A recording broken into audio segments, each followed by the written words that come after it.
കർത്താവിൻ്റെ അതിവിശുദ്ധ നാമം വാഴ്ത്തപ്പെടുമാറാകട്ടെ.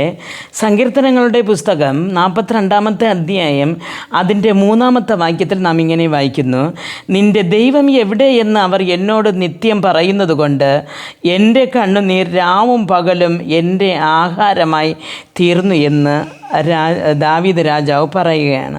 അപ്പോൾ കഷ്ടങ്ങളിൽ കൂടെ കടന്നുപോയ ദാവീദ് രാജാവ് എന്ന ഭക്തൻ അവർ പറയാം, രാവും പകലും എൻ്റെ കണ്ണുനീർ എനിക്ക് ആഹാരമായി തീർന്നു എന്ന്. പ്രിയ ദൈവമക്കളെ, നാമും അങ്ങനെയാണ്. പലവിധമായ കഷ്ടങ്ങൾ, വേദനകൾ വരുമ്പോൾ പലപ്പോഴും നമ്മൾ ഉപവസിച്ച് നോക്കും, പ്രാർത്ഥിച്ച് നോക്കും, ആരാധനകൾക്ക് പങ്കെടുത്ത് നോക്കും. പക്ഷേ എങ്കിലും ആ കഷ്ടങ്ങൾ മാറുന്നില്ല.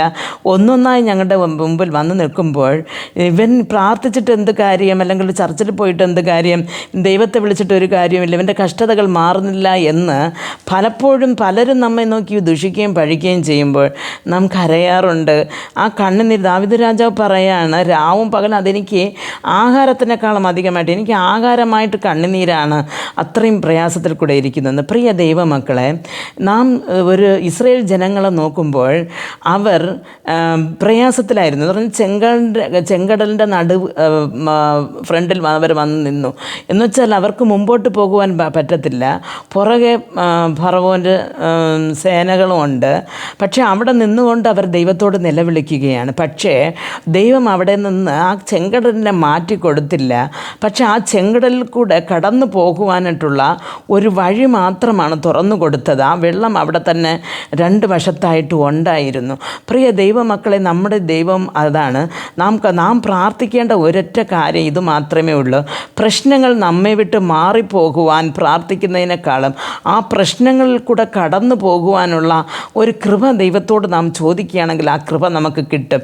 നമുക്ക് ഇല്ല എന്ന് നാം കരഞ്ഞാലേ പുറത്തുള്ളവരറിയും. നമ്മുടെ കണ്ണുനീരുകൾ നാം അവിശ്വാസികളെപ്പോലെ കരഞ്ഞ് കണ്ണുനീരെ പുറത്ത് കാണിക്കുമ്പോഴാണ് നമ്മെ ദുഷിക്കുന്നത്. അതല്ല, നമ്മുടെ കഷ്ടം ഉള്ളിലൊതുക്കി നാം ദൈവസന്നിധിയിൽ ആ കഷ്ടത്തിൽ കൂടെ കടന്നു പോകേണ്ട ഒരു പാത ദൈവത്തോട് ചോദിക്കുമ്പോൾ തക്ക സമയത്ത് ആ ഒരു ചെങ്കടലിനെ തുറന്നു കൊടുത്തതുപോലെ കർത്താവ് നമുക്ക് തുറന്നു തരും. നാം കടന്നു പോകുകയും ചെയ്യും.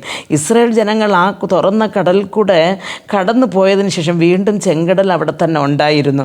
അവർ അപ്പുറത്ത് കിടന്നു. അതേപോലെ ഈ കഷ്ടത്തെ കടന്നു ചെല്ലുവാനുള്ള ഒരു കൃപ ദൈവം നമുക്ക് തരും. ആയതുകൊണ്ട് വിശ്വാസത്തെ കൈവിടാതെ പിറുപിറുക്കാതെ ദൈവസന്നിധിയിൽ കരഞ്ഞ് പ്രാർത്ഥിപ്പാൻ ദൈവം ഓരോരുത്തർക്കും കൃപ നൽകട്ടെ. പ്രാർത്ഥിക്കാം. ഞങ്ങൾ അതിവാത്സല്യമായി സ്നേഹിച്ച് വഴി നടത്തുന്ന ആ സ്വർഗ്ഗസ്ഥ പിതാവേ, കർത്താവെ, ഞങ്ങളുടെ ആവശ്യങ്ങൾക്ക്, അത്യാവശ്യങ്ങൾക്ക് ഞങ്ങൾ കരഞ്ഞ് വിലാപിച്ച് ഇരിക്കുന്നവരായിട്ടല്ല കർത്താവ്, ഞങ്ങളുടെ പ്രശ്നങ്ങളുടെ മധ്യയിൽ കൂടെ ഞങ്ങൾക്ക് കടന്നു പോകേണ്ട ഒരു കൃപ നീ അങ്ങ് ഞങ്ങൾക്ക് നൽകി തരണമെന്ന് പ്രാർത്ഥിക്കുന്നു. ദൈവമേ, ഈ ലോക ജീവിതം ദൈവമേ ജയകരമായിട്ട് തീർക്കണമെങ്കിൽ അങ്ങയുടെ കൃപ ഞങ്ങൾക്ക് ആവശ്യം. ഈ പ്രശ്നത്തിൽ കടന്നു പോകേണ്ട ഒരു മനധൈര്യവും ഒരു ആത്മധൈര്യവും ഞങ്ങൾക്ക് തന്ന് വഴി നടത്തണമേ. യേശു ക്രിസ്തുവിൻ്റെ നാമത്തിൽ പ്രാർത്ഥിക്കുമ്പോൾ പ്രാർത്ഥന കൃപയോട് കേട്ട് മറുപടി നൽകി തരണം നല്ല പിതാവേ. ആമേൻ.